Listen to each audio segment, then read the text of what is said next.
ಚಿತ್ರದುರ್ಗದ ಪೆಟ್ರೋಲ್ ಬಂಕ್ನಲ್ಲಿ ವಂಚನೆ ಆರೋಪ ಕೇಳಿಬಂದಿದೆ. ಒಂದು ಲಾರಿಗೆ 170 ಲೀಟರ್ ಡೀಸೆಲ್ ಹಾಕಿ 200 ಲೀಟರ್ ಬಿಲ್ ನೀಡಿ ಹಣವನ್ನು ಪಡೆದಿದ್ದಾರೆ. ಇದೇ ರೀತಿ 35 ಲಾರಿಗೆ ಕಳೆದ 6 ತಿಂಗಳಿನಿಂದ ಮೋಸ ಮಾಡಿದ್ದಾರೆ. ಮಲ್ಲಿಕಾರ್ಜುನ್ ಅನ್ನೋರಿಗೆ ಸೇರಿದ ಕರ್ನಾಟಕ ಬಂಕ್ ವಿರುದ್ಧ ನಗರಸಭೆ ಸದಸ್ಯ ಮೊಹಮ್ಮದ್ ಜಲಾದೀನ್ ಆರೋಪವನ್ನು ಮಾಡಿದ್ದಾರೆ. ಬಂಕ್ ಮಾಲೀಕ, ವ್ಯವಸ್ಥಾಪಕ, ಡೀಸೆಲ್ ವಿತರಕ ಮತ್ತು ಲಾರಿ ಚಾಲಕ ಶಾಮೀಲಾಗಿ ವಂಚನೆಯನ್ನ ಮಾಡಿದ್ದಾರೆ ಅಂತ ಮೊಹಮ್ಮದ್ ಆರೋಪ ಮಾಡಿದ್ದಾರೆ. ತುಂಗಭದ್ರಾ ನದಿಯಲ್ಲಿ ನಡೀತಾ ಇದ್ದ ಮರಳು ದಂಧೆ ಬಗ್ಗೆ ಪೊಲೀಸರಿಗೆ ದೂರು ಕೊಟ್ಟ ಕುಟುಂಬದ ಮೇಲೆ ಮರಳು ದಂಧೆಕೋರರು ಮಾರಣಾಂತಿಕವಾಗಿ ಹಲ್ಲೆಯನ್ನು ನಡೆಸಿದ್ದಾರೆ. ಗದಗದ ಮುಂಡರಗಿ ತಾಲೂಕಿನ ಶೀರನಹಳ್ಳಿ ಗ್ರಾಮದ ಕೋಟೆಪ್ಪ ಮಲ್ಲಾಪುರ ಅನ್ನೋರಿಗೆ ಹಲ್ಲೆಯನ್ನು ನಡೆಸಿದ ದಂಧೆಕೋರ ಗೊಡದಯ್ಯ ಮಜ್ಜಗೆ ಹಾಗೂ ಗ್ಯಾಂಗ್ ಎಸ್ಕೇಪ್ ಆಗಿದೆ. ಕೋಟೆಪ್ಪ ಅಜ್ಜನ ಮಕ್ಕಳಿಗೆ ಹಲ್ಲೆಯನ್ನು ಮಾಡೋದಕ್ಕೆ 10ಕ್ಕೂ ಹೆಚ್ಚು ಜನರ ತಂಡ ಮುಂದಾಗಿತ್ತು. ದಂಧೆಕೋರರ ವಿರುದ್ಧ ಕಠಿಣ ಕಾನೂನು ಕ್ರಮಕ್ಕೆ ಆಗ್ರಹಿಸಲಾಗಿದೆ.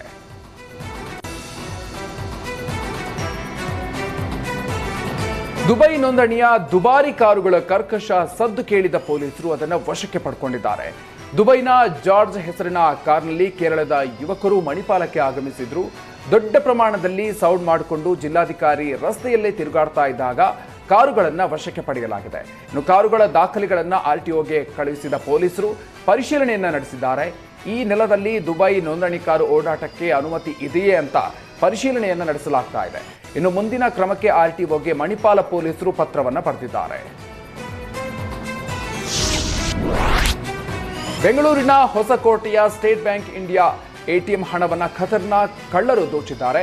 ಇನ್ನು ಹೊಸಕೋಟೆ ತಾಲೂಕಿನ ಸೂಲಿಬೆಲೆಯಲ್ಲಿರುವಂತಹ ಎಟಿಎಂಗೆ ನುಗ್ಗಿದ ಖತರ್ನಾಕ್ ಕಳ್ಳರ ಗ್ಯಾಂಗ್ ಸಿಸಿಟಿವಿಗೆ ಸ್ಪ್ರೇ ಹೊಡೆದು ಎಟಿಎಂನಲ್ಲಿದ್ದ 30 ಲಕ್ಷ ರೂಪಾಯಿ ಹಣವನ್ನು ದೋಚಿ ಎಸ್ಕೇಪ್ ಆಗಿದ್ದಾರೆ. ಆಂಧ್ರ ನೋಂದಣಿ ಸಂಖ್ಯೆಯ ಕಾರ್ನಲ್ಲಿ ದುಷ್ಕರ್ಮಿಗಳು ಬಂದಿರೋದು ಸಿಸಿಟಿವಿಯಲ್ಲಿ ಸರಿಯಾಗಿದೆ.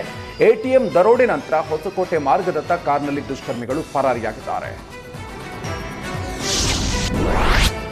ಸೈಡ್ ಕೊಡುವ ವಿಚಾರಕ್ಕೆ ಬಸ್ ಚಾಲಕ ಹಾಗೂ ಬೈಕ್ ಸವಾರನ ನಡುವೆ ಮಾರಾಮಾರಿಯಾಗಿದೆ. ಬೆಳಗಾವಿ ಜಿಲ್ಲೆ ಅಥಣಿ ತಾಲೂಕಿನ ಹುಲಗಬಾಳಿ ಕ್ರಾಸ್ ಬಳಿ ಬೈಕ್ ಸವಾರ ಹಾರ್ನ್ ಮಾಡಿದ್ರು. ಕೆಎಸ್ಆರ್ಟಿಸಿ ಚಾಲಕ ದಾರಿ ಬಿಟ್ಟಿಲ್ಲ. ಇದರಿಂದ ಸಿಡಿದಂತಹ ಬೈಕ್ ಸವಾರ ಬಸ್ ಅನ್ನ ತಡೆದು ಚಾಲಕನಿಗೆ ಕ್ಲಾಸ್ ತೆಗೆದುಕೊಂಡಿದ್ದಾನೆ. ಈ ವೇಳೆ ಮಾತಿಗೆ ಮಾತು ಬೆಳೆದು ರಸ್ತೆಯಲ್ಲಿ ಇಬ್ಬರು ಕೂಡ ಹೊಡೆದಾಡಿಕೊಂಡಿದ್ದಾರೆ.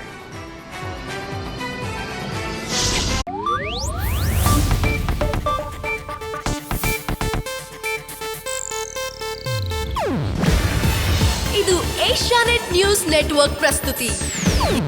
ನೀವು ನೋಡ್ತಿದ್ದೀರಾ ಏಷ್ಯಾನೆಟ್ ಸುವರ್ಣ ನ್ಯೂಸ್.